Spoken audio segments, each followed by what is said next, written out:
A very good evening to all meditators. This evening, I shall continue to discuss the teaching of the Annata. When we discuss about Annata, we should not see it as a relative term to Atta. If one explains Annata as a relative term to Atta, then one is misrepresenting the teaching of Buddha. One actually misunderstood the teachings. So those who see them as a relative terms, it means Annata is something diametrically or totally opposed to the so-called Atta. Then they may ask, how can one speak of Annata, no self, if there's no Atta or self? The term Annata, the prefix of this word is an. It indicates non-existence or absence. Like for example, when we say kusala is wholesome, so when we put the word prefix akusala means unwholesome.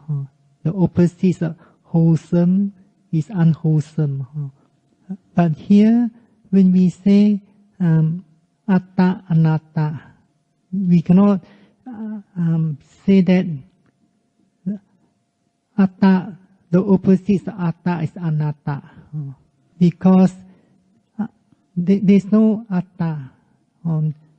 There's no Atta, but due to the ignorance of mental and physical phenomena, then one think that there's Atta. So in the truth, all these all the phenomena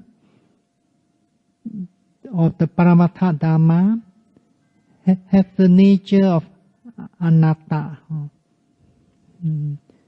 So we cannot put this teaching of Atta and Anatta side by side and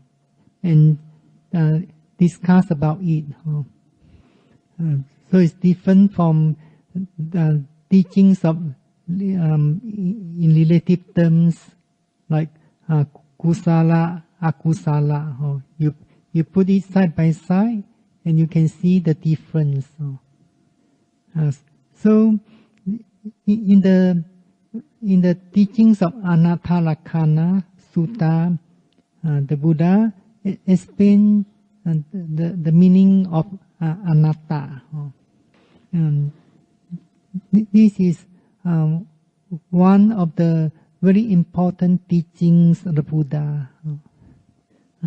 If we could not understand the teaching of anatta well, we may not be able to understand fully the teachings of the Buddha.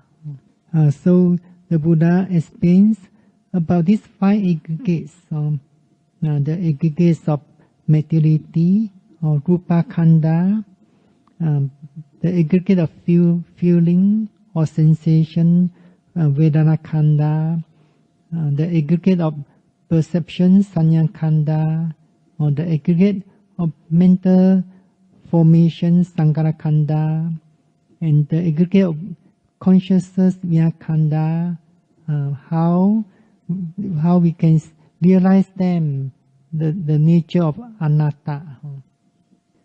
So the Buddha explained if rupa were self, then this rupa would not lead to afflictions. If rupa were self, then one could say of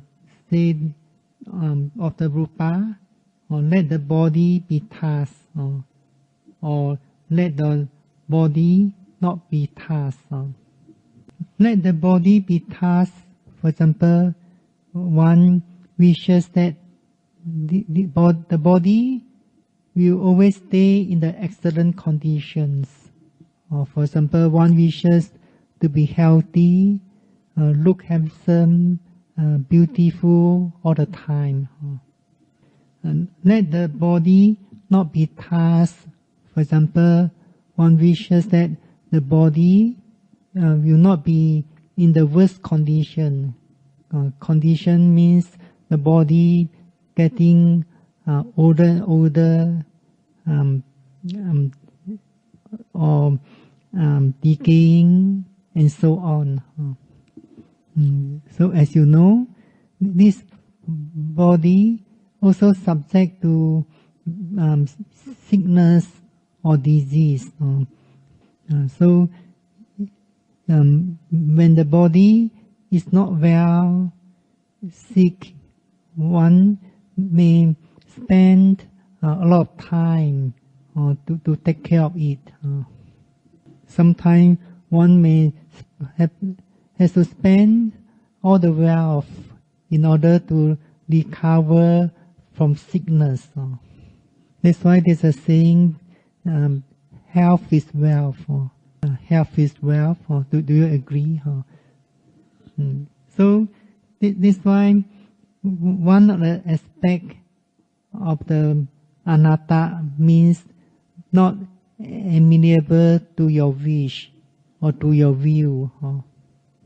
So it's because it's not amenable to your wish, then that's why it can cause or lead to afflictions. It means it can make you to feel, to experience pain, to experience suffering. Then the other aspect of Annata is it cannot stay permanent.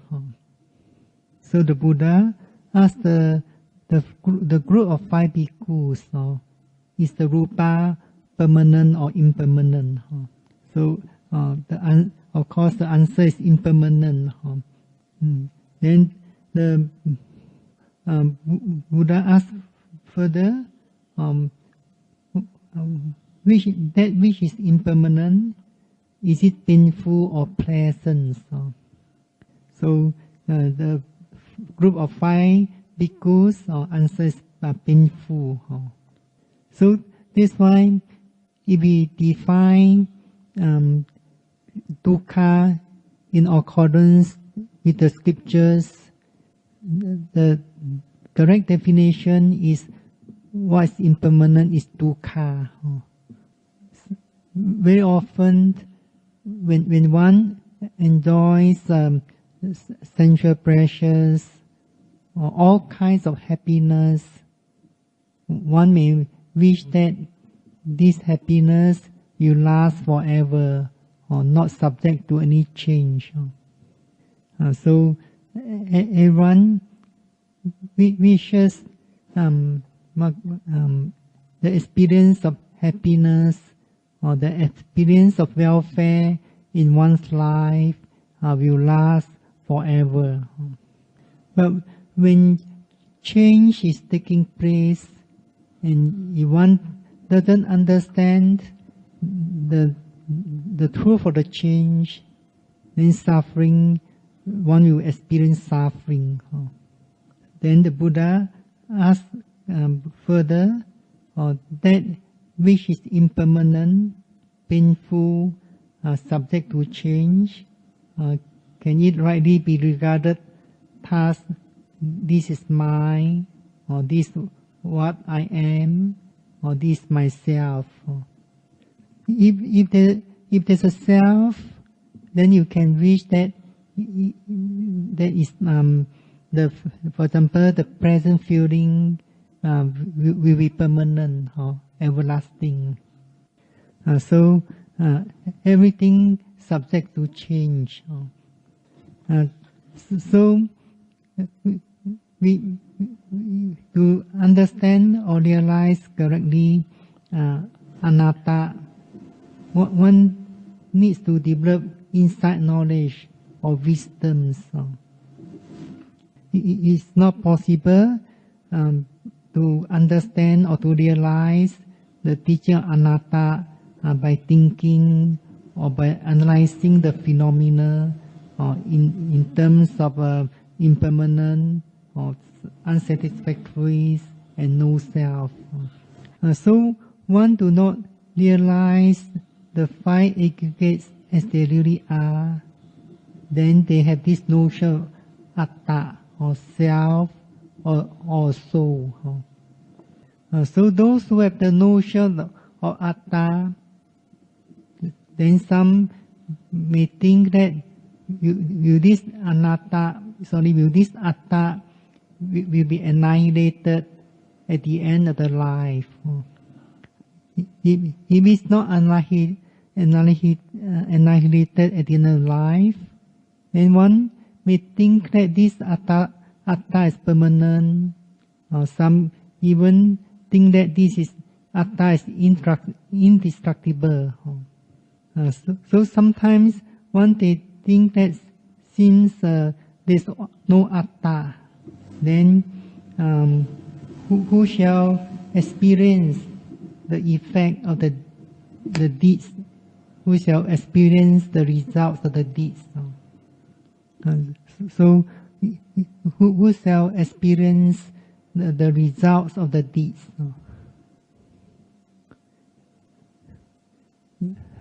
Is there a self or person experiencing the results of the deeds?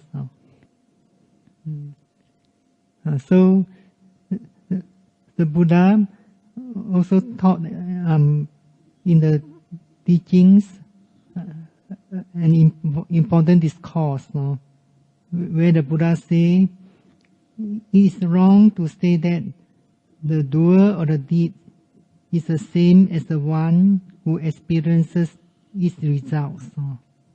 Then the Buddha also say it is equally wrong to say that the doer or the deed and the one who experiences its result are two different persons. So there are these two extremes. One extreme say that the doer of the deed is the same as the one who experiences its results. The other extremes say that the doer of the deed and the one who experiences its results are two different persons. So to avoid these two extremes, the Buddha taught us the middle way. There in the discourse, the Buddha taught dependent originations and the teaching of anatta. Everything arising due to a condition.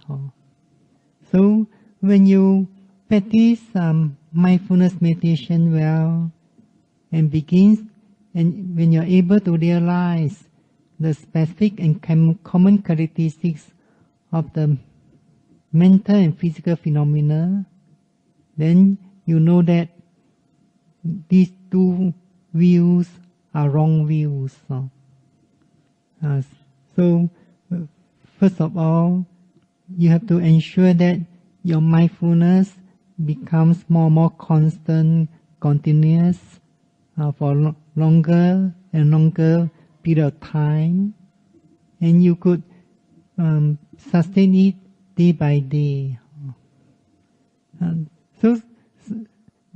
Sometimes the teaching of the Buddha, when the Buddha explains his teaching, sometimes the Buddha would explain with simile, and the simile is very practical. For example, in one of the discourses, the Buddha compare the monk, or the monk means the one who practices meditation, just like the shopkeepers. The Buddha says a shopkeeper who has these three characteristics does not deserve to acquire the wealth that has not yet been acquired, and to increase the wealth already acquired. The Buddha says a shopkeeper does not properly undertake the business in the morning, or does not properly undertake the business in the daytime, or does not properly undertake the business in the evening. So such shopkeeper does not deserve to acquire the wealth that has not yet been acquired. So you also cannot increase the wealth already acquired. So similarly, bhikkhu, and in the teachings of Mahasatipatthana, also includes those who are striving to be free from the cycle of birth and death. If they have these three things, they also do not deserve to acquire the meritorious factors that has not been acquired, and to increase the meritorious factors that has already acquired. Here, meritorious factors, various meritorious dharma, such as confidence, mindfulness, concentration, insight knowledge, or wisdom, and so on. So, in the word, one who undertakes the practice of meditation, such as mindfulness meditation, insight meditation, if one does not properly concentrate on the object of meditation or the subject of meditation in the morning, or in the daytime, in the evening, then they cannot acquire the meritorious dharma that has not yet been acquired. So they cannot increase the meritorious dharma that has already acquired. In other words, mindfulness meditators have to put forth effort to develop mindfulness constantly, continuously, from the early morning, from the moment of waking up, and so on, until in the evening, until the moment of falling asleep. If the meditators always thinking of the profit that they gain in meditation, then there will be disruptions in the practice. In this modern time, the shopkeepers, with the use of computers, may be able to know their profit very fast. But it is difficult to see that way in meditation or mental cultivations. If you always calculating your mind insight knowledge, you may not able to make good progress. So that's why we sometimes emphasize that the immediate purpose of mindfulness meditation or the retreats is to strengthen the mindfulness, or to improve the observing power, or the power of observations. If meditators always judge their practice, the experience, or the mindfulness, and so on, sometimes they may not be able to make the correct judgments.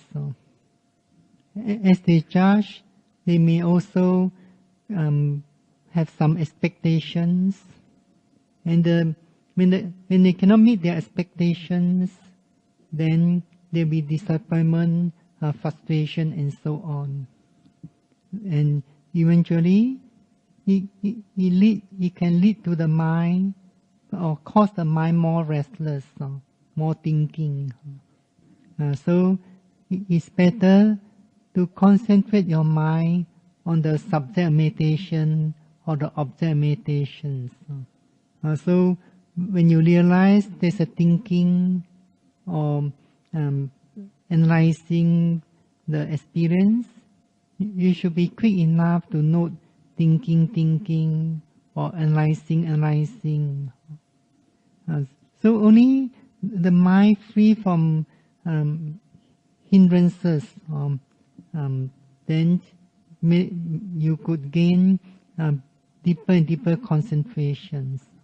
So when the mind is free from hindrances, mental defilements or kilesa, then meditators begin to realize some experiences.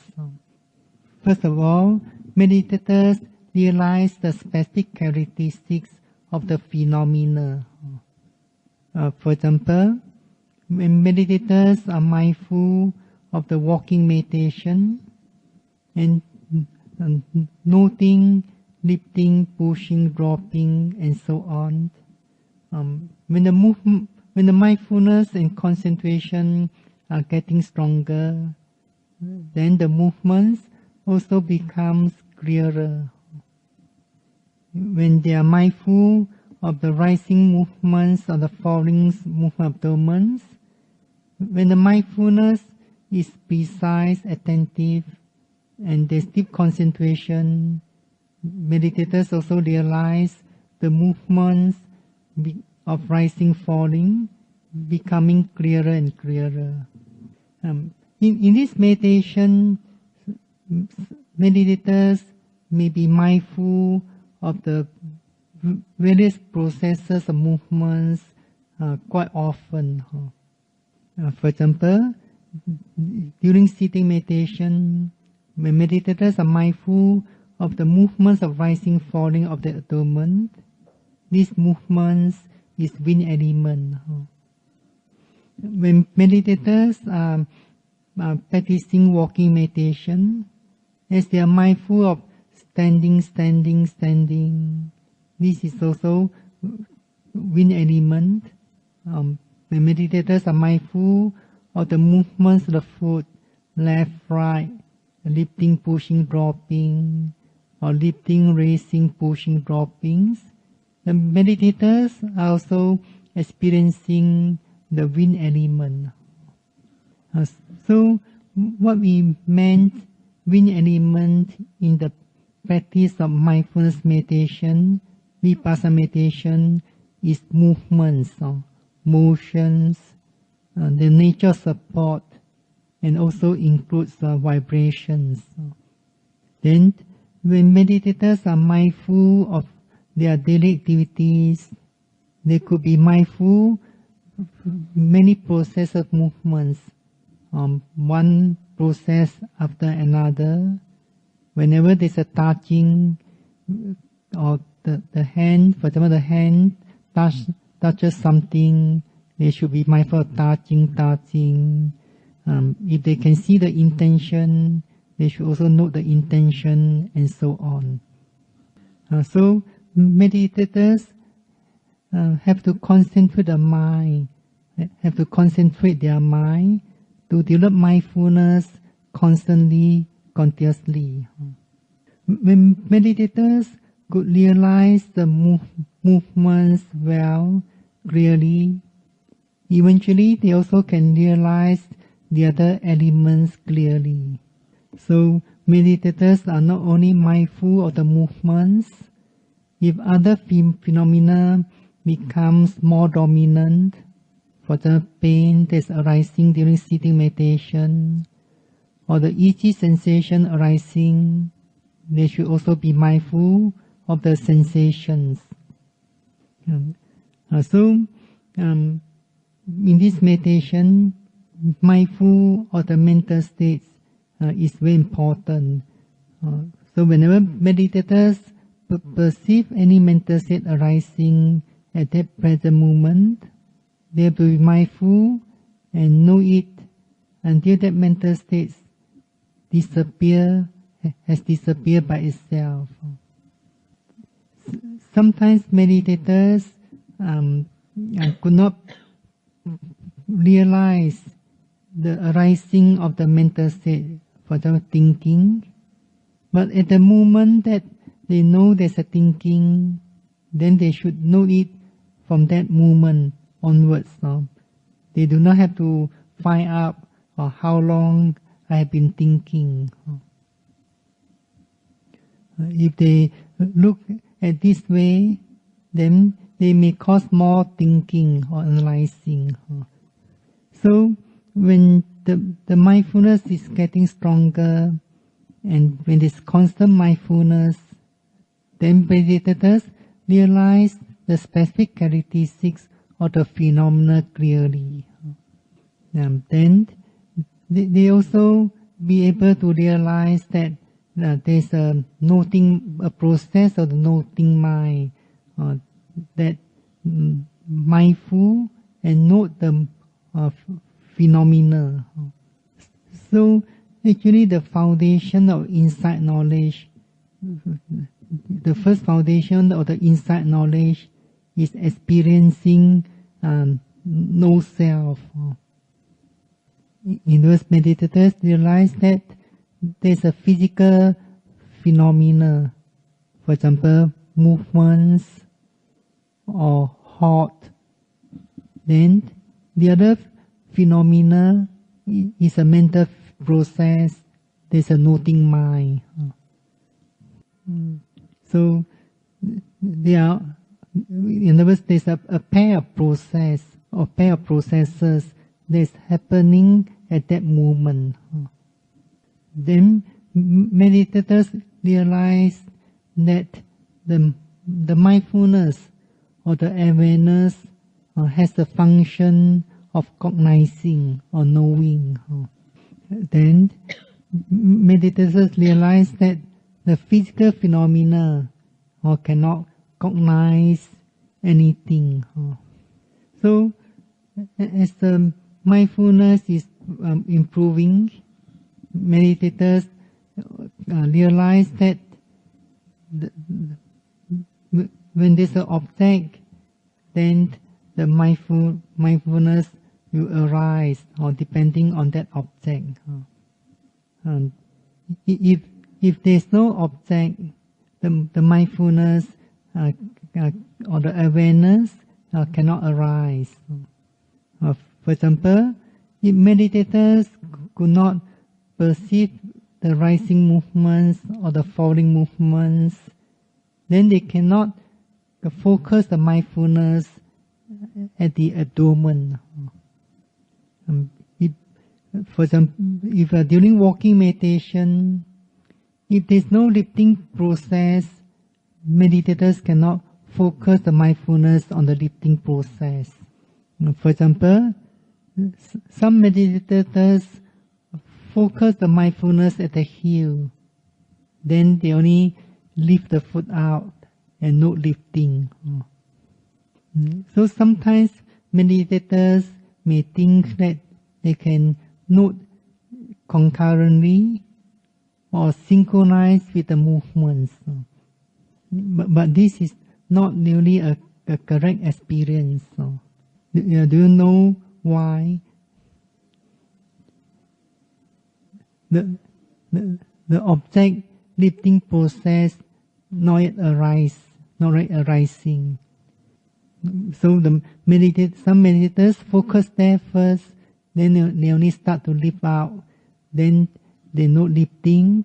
So they thought they can mindful note precisely at the beginning of the lifting movements. But if the mindful meditators follow the principle or the guideline of practice, they become aware that there's an object, then they can mindful and know it. So at the beginning of practice, they may not be able to become aware of the movements at the very beginning. In other words, they sense the movements a bit late.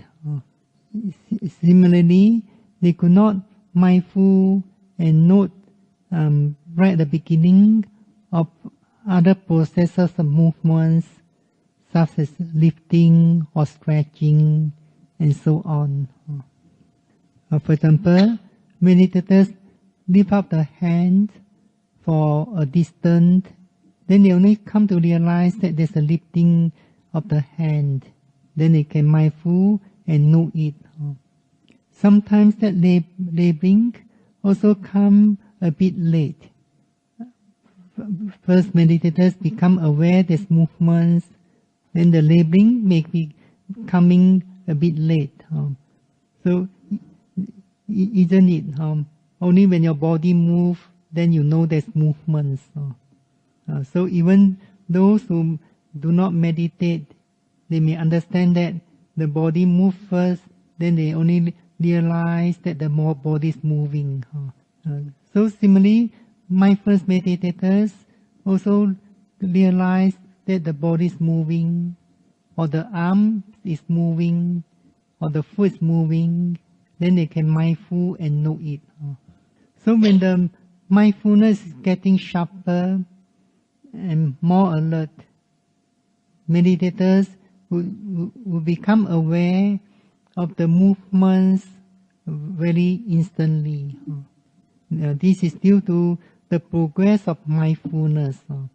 Meditators begin to realize that the object and the arising of the awareness or the mindfulness is like almost arising at the same time or same moment. Then they begin to gain experiences or knowledge in mindfulness meditation. So meditators cannot deliberately create the experience.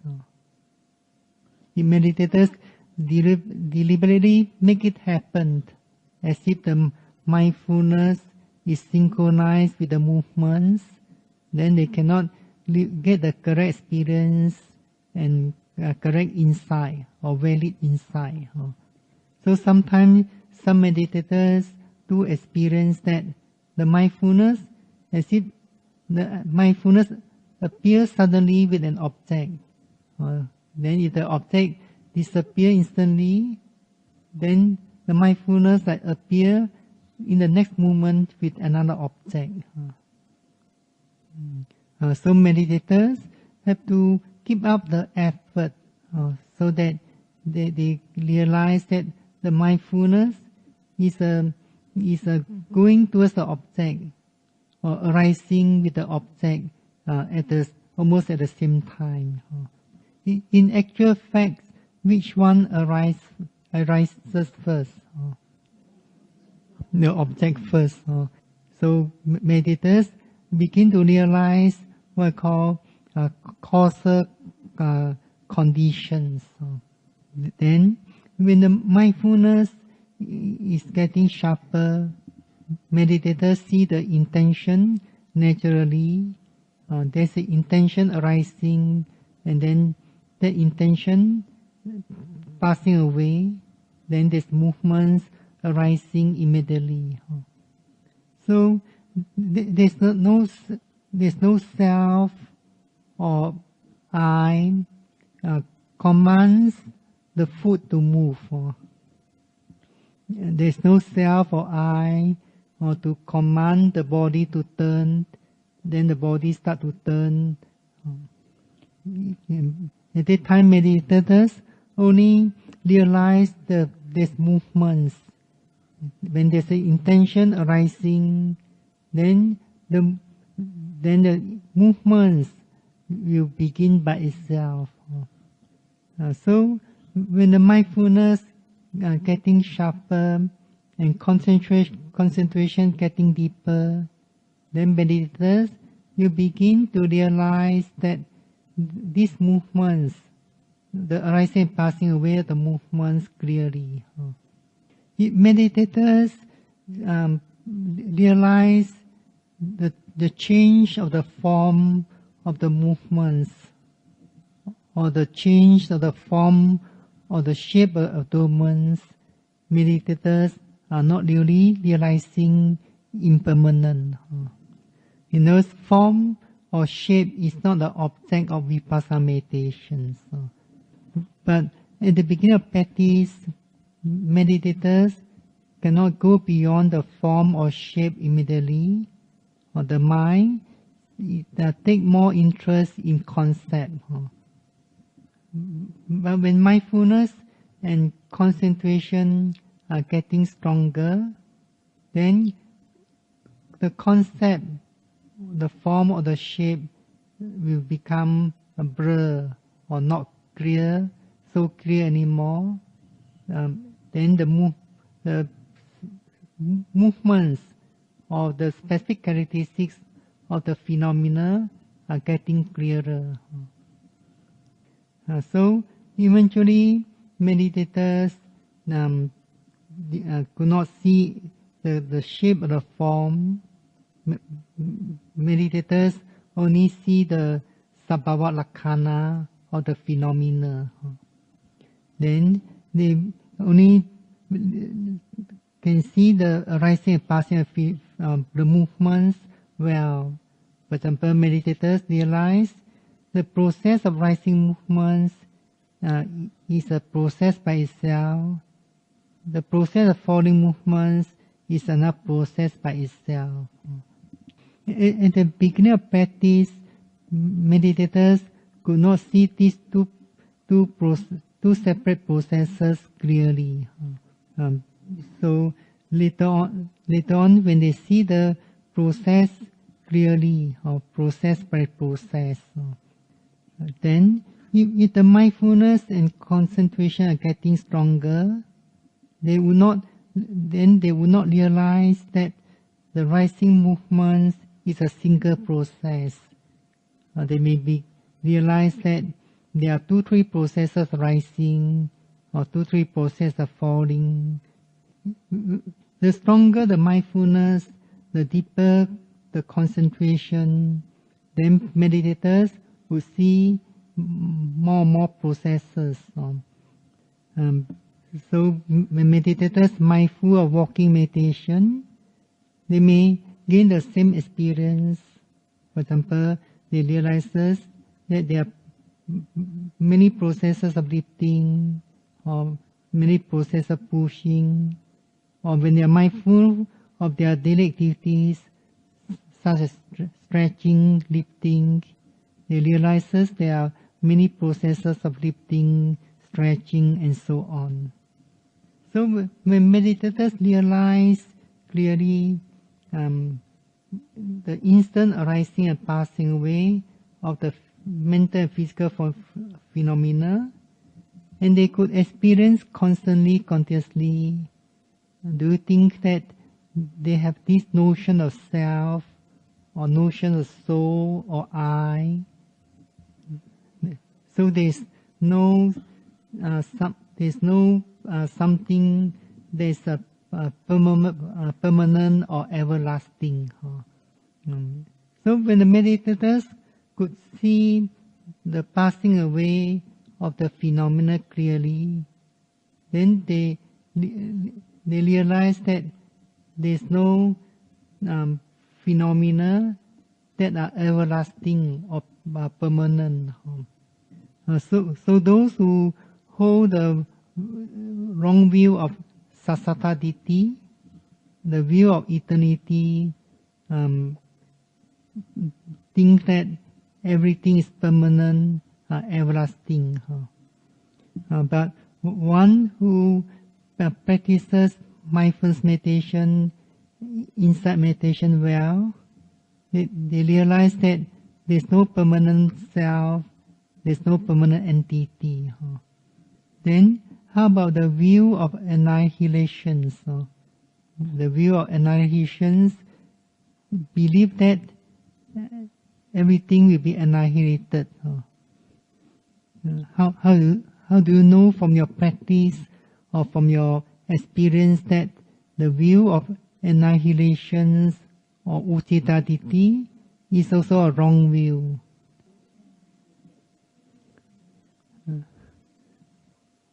How do you know this view also is a view of annihilation, ucitaditi is also a wrong view? So when you realize that an object or a phenomenon or any phenomenon, any object had passed away, then what will happen next? There will be another object arising. So there will be another object arising. So in the way, you know that this view of annihilation is not a right view. It's a wrong view, because when something had passed away, there will be another thing arising. So then, how do you understand that when the Buddha said it's wrong to say that the doer of the deed is the same as the one who experiences its results? Those who hold the view of eternity, sasatatiti, think that the doer and the one who experiences the result are the same person. But how do you understand from your practice that this is the wrong view? So the meditators might realize the impermanent clearly. They realize that every phenomenon that's arising is a new phenomenon. So do you remember the definitions of impermanent? Do you remember the definition of impermanent anicca?